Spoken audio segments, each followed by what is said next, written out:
در دنیای انیمیشن ها حقایق جذاب و ناشناخته‌ای وجود دارند. مثلا برخی به این تئوری معتقدند که همه داستان ها و شخصیت های دیزنی می توانند به نوعی با یکدیگر مرتبط باشند. برخی از آنها به قدری شگفت‌انگیز و قانع کننده هستند که رفته رفته به این فکر می افتید که هیچ چیز در دنیای دیزنی واقعاً به آن سادگی که به نظر می رسد نیست. با من همراه باش تا چند تئوری رو بررسی کنیم. راپونزل دختر عمه السا و آناست. در انیمیشن یخزده کشتی والدین السا و آنا در دریا غرق می شود و آنها دیگر هرگز باز نمی گردند. یکی از کارگردانان یخزده به نام جنیفر لی یک بار گفت که والدین السا و آنا در راه یک جشن عروسی بودند و همین امر باعث شد که مخاطبان به این فکر بیفتند که آن جشن عروسی متعلق به راپونزل بوده است. داستان انیمیشن یخزده 3 سال بعد از غرق شدن کشتی والدین السا و آنا و برگزاری آن جشن عروسی اتفاق افتاد. انیمیشن گیسو کمند روز 24 نوامبر سال 2010 به نمایش درآمد، یعنی دقیقاً 3 سال قبل از آغاز نمایش یخزده که 27 نوامبر سال 2013 بود. از آنجایی که راپونزل در مراسم تاجگذاری السا حضور داشت، مخاطبان مطمئن هستند که آنها در حقیقت با یکدیگر نسبت خانوادگی دارند.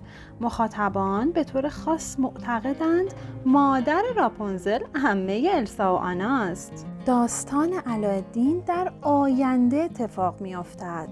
اگرچه اینطور به نظر می رسد که در انیمیشن علایالدین همه چیز در گذشته‌های دور رخ می دهد، اما برخی مخاطبان این تئوری را مطرح کردند که داستان علایالدین در حقیقت در آینده دور در یک دنیای پس‌آخر زمانی رخ می دهد.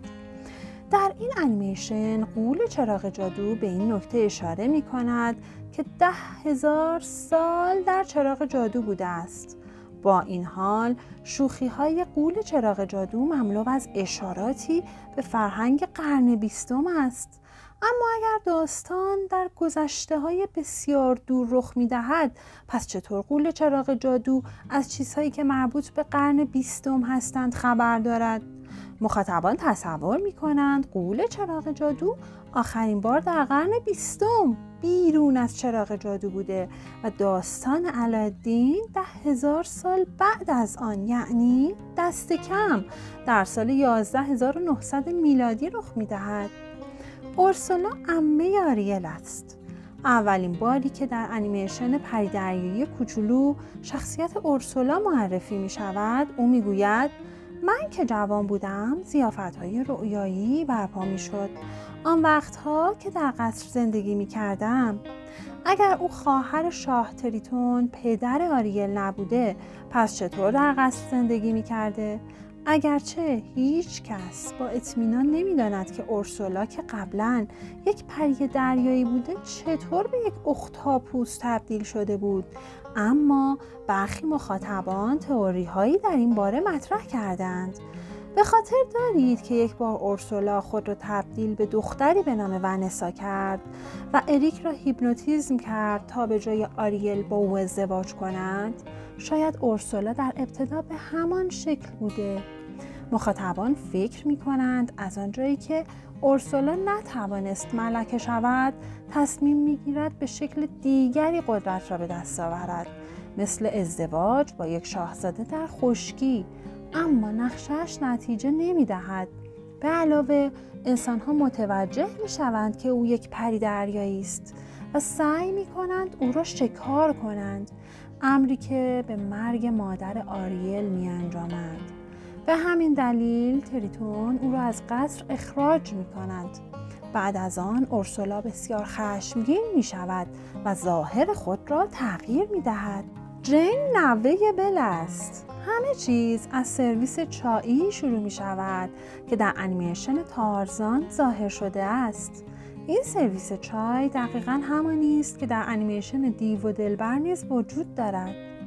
ما می‌دانیم که در انیمیشن دیو و دلبر بعد از شکسته شدن طلسم همه به شکل انسانی خود بازگشتند و دیگر هیچ قوری وجود نداشت. با این حال برخی مخاطبان این تئوری را مطرح کردند که بل و شاهزاده آدام به عنوان یادگاری یک قوری مشابه ساختند و از آنجایی که جین این میراث خانوادگی را دارد، بنابراین او از نوادگان بل و شاهزاده آدام است.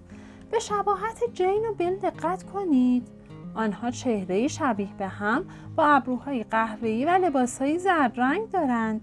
پدران هر دوی آنها کمی عجیب و غریبند و مردانی که با آنها دل می‌بندند خوی وحشی دارند. مخاطبان حتی برای این حقیقت که بل اهل فرانسه و جین اهل انگلیس است هم توضیحی داشتند. داستان دیو و دلبر پیش از انقلاب فرانسه رخ می‌دهد که بعد از آن بل و شاهزاده آدام که نجیب زاده هستند یا نوادگانشان ممکن است به انگلیس گریخته و در آنجا ساکن شده باشند. راپونزل تا ابد جوان خواهد ماند. در انیمیشن گیسو کمند ملکه در دوران بارداریش بیمار می شود و برای بهبودی خود از شربت یک گل جادویی می نوشد که جوانی ابدی می بخشد. به همین دلیل راپونزل با موهای بلند متولد می شود که می تواند التیام بخش باشد و جلوی پیری را بگیرد. اما اگر همه ماجرا این نباشد چه؟ موهای او خاصیتی جادویی دارند، اما برخی مخاطبان این تئوری را مطرح کردند که بعد از کوتاه شدن موهای راپونزل خاصیت جادویی آن به طور کامل از میان نرفته است. این مخاطبان تصور می کنند که این خاصیت جادویی هنوز در میان موهای راپونزل وجود دارد و سن او در 18 سالگی متوقف شده است. اگر از این ویدیو خوشتون اومد، در ویدیوی بعدی قراره در مورد سلبریتی که این روزا خیلی ترند شده ویدیو ببینید. اگر نمیخواید که از دستش بدید، کانال رو سابسکرایب کنید و علامت زنگوله رو هم فشار بدید.